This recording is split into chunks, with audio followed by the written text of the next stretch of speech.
Selanjutnya, soal nomor 6. Kriteria keberhasilan belajar siswa ditentukan dengan menggunakan kriteria ketuntasan minimal (KKM) dan kriteria belajar minimal (KBM).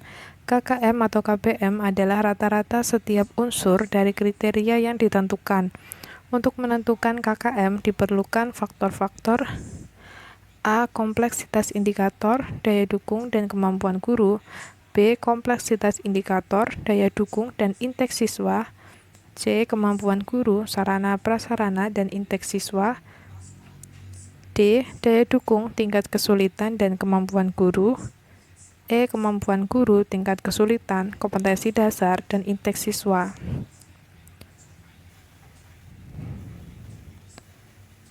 Jawaban yang tepat adalah yang B. Kompleksitas indikator, daya dukung, dan indeks siswa.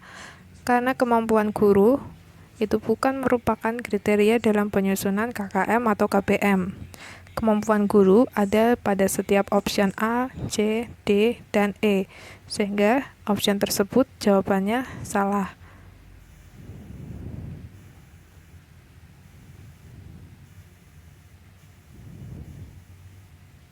Soal nomor 7. Menerapkan berbagai pendekatan, strategi, metode, dan teknik pembelajaran yang mendidik secara kreatif dengan mengintegrasikan teknologi merupakan kompetensi inti pedagogik pada aspek A. Penyelenggaraan pembelajaran yang mendidik. B. Berkomunikasi pada peserta didik. C. Penguasaan pada teori belajar dan prinsip-prinsip pembelajaran. D. Penguasaan terhadap karakteristik peserta didik. E. Pengembangan kurikulum. Jawaban yang tepat adalah yang C. Penguasaan pada teori belajar dan prinsip-prinsip pembelajaran. Hal itu sebagaimana yang telah disebutkan di soal. Soal telah menyebutkan ada kata pendekatan, strategi, metode, dan teknik pembelajaran, dan ini merupakan aspek dari prinsip-prinsip pembelajaran.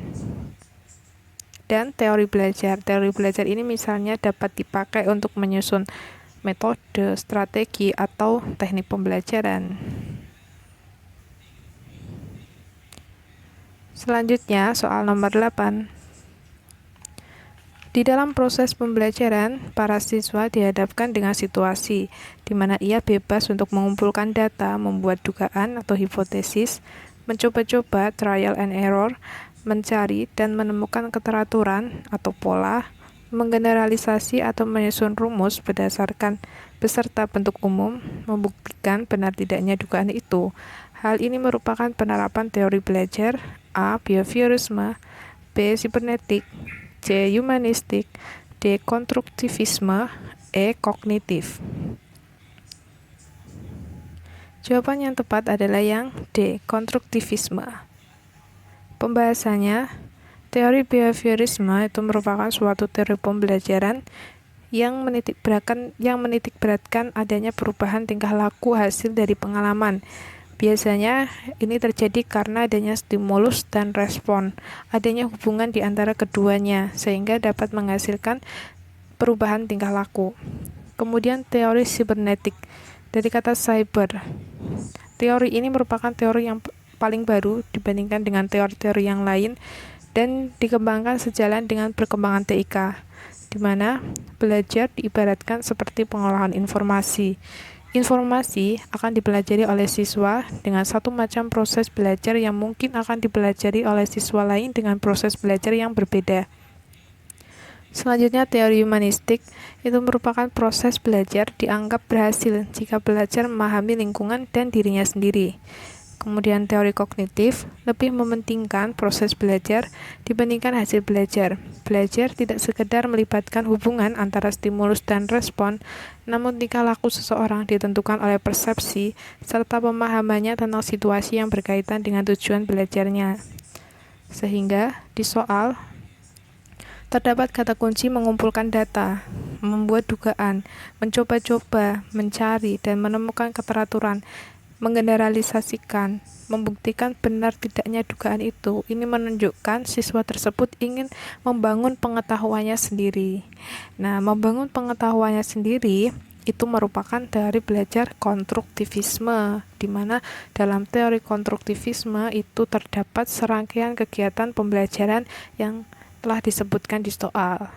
Sehingga jawabannya yang tepat adalah yang D. Selanjutnya, soal nomor 9. Pada proses pembelajaran, seorang guru ingin melakukan penilaian terhadap perilaku siswa. Maka, instrumen yang digunakan dalam proses pembelajaran tersebut adalah A. Tes tulis, B. Kuesioner, C. Pedoman observasi, D. Pedoman wawancara, E. Tes hasil belajar. Jawaban yang tepat adalah yang C. Pedoman observasi.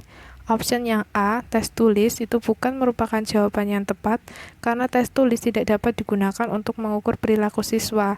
Tes tulis dapat digunakan untuk mengukur kemampuan pemahaman siswa terkait dengan materi tertentu. Kemudian kuesioner. Kuesioner itu biasanya digunakan untuk mengetahui sikap dan sikap siswa. Itu bisa menggunakan kuesioner. Kemudian pedoman wawancara itu juga bisa digunakan untuk mengetahui feedback atau umpan balik atau ingin mendiagnosis tingkat kesulitan siswa, kesulitan materi yang dipelajari oleh siswa. Sedangkan yang tes hasil belajar itu juga bukan merupakan pilihan yang tepat karena itu masih sangat umum.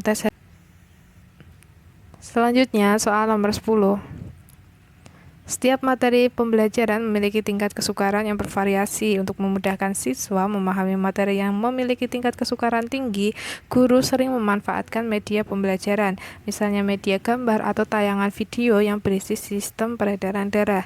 Fungsi media pada pernyataan tersebut adalah A. Membuat konkret konsep yang abstrak, B. Menampilkan objek yang terlalu besar, C. Menampilkan objek yang tidak dapat diamati dengan mata telanjang, D. Membawa objek yang berbahaya atau sukar didapat di dalam lingkungan belajar, E. Menampilkan objek yang sulit dipahami.